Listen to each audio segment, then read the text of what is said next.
Time to empty the tank. Got a little tubing right here, and a couple of buckets. You don't need to watch that, so that's what I'm doing right now. So there we go. Got a little bit of that gasoline coming out now. Yeah, perfect. How's it look in the tank here? It's going down. Just a little bit of crud coming through, and of course it's not particularly fast. There goes a little piece of crud. Another piece of crud going down. Anyway, the differential between the bottom of the tank and that is not all that great. Now these cars are pretty low to the ground. Okay, there's bucket number 1, and it's still kind of liquidy, right? It's not doing too bad. I could dump that stuff into my lawnmower. No, it's not going to happen. I've done that before. It's not good. Not a good thing to do to your lawnmower. But yeah, bucket number 2 is filling up right now. So here we are with the remains of the cleanup. You can see a little bit of the tar and sludge that got sucked up in my siphoning tube there. Took a few paper towels to clean up the remnants down in the bottom. There's like a circle down in the bottom that the end of the fuel pump sits in. And well, that's the crud that was sitting down in there.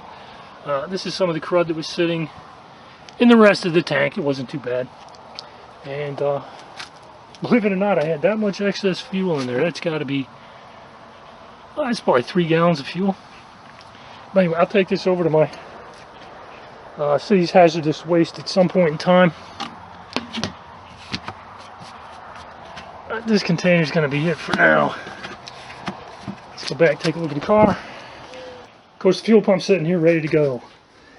And it's reasonably clean down there.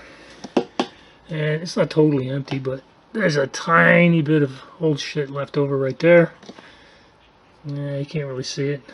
But yeah, it's pretty clean down there. Anyway, let me get that bolted in. Okay, got the fuel lines popped back on. You know what's interesting about that? Is that there's not quite enough room between this one and that one.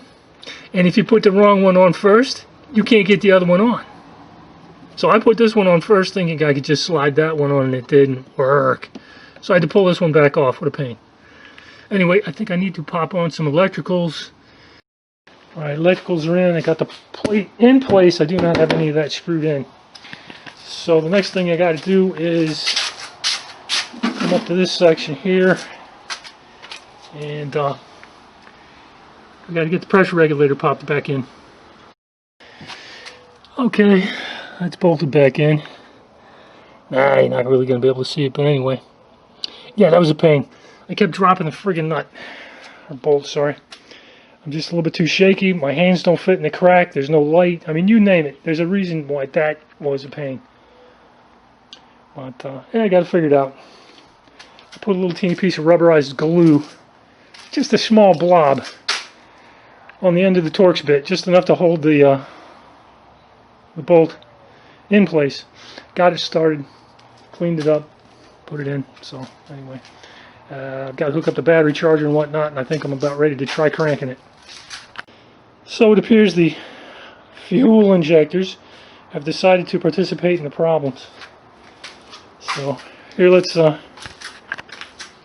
it a listen real quick. Hang on.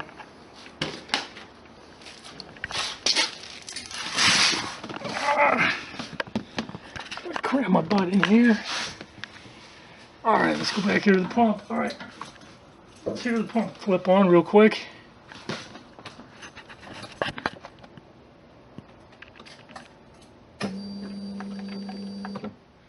Okay, pump on. Then it turns off. Okay. I'll put like a gallon and a half of gas in it. That should be enough. And just crank it here for just a sec. It's not going to do anything. Oil pressure light turns off. That's a good thing.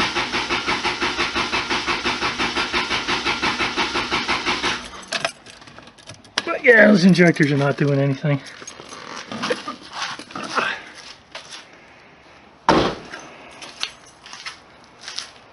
So I'm gonna have to reach in there and yank the fuel rail out. That's a pain. They say it can be done without pulling the manifold. We will see.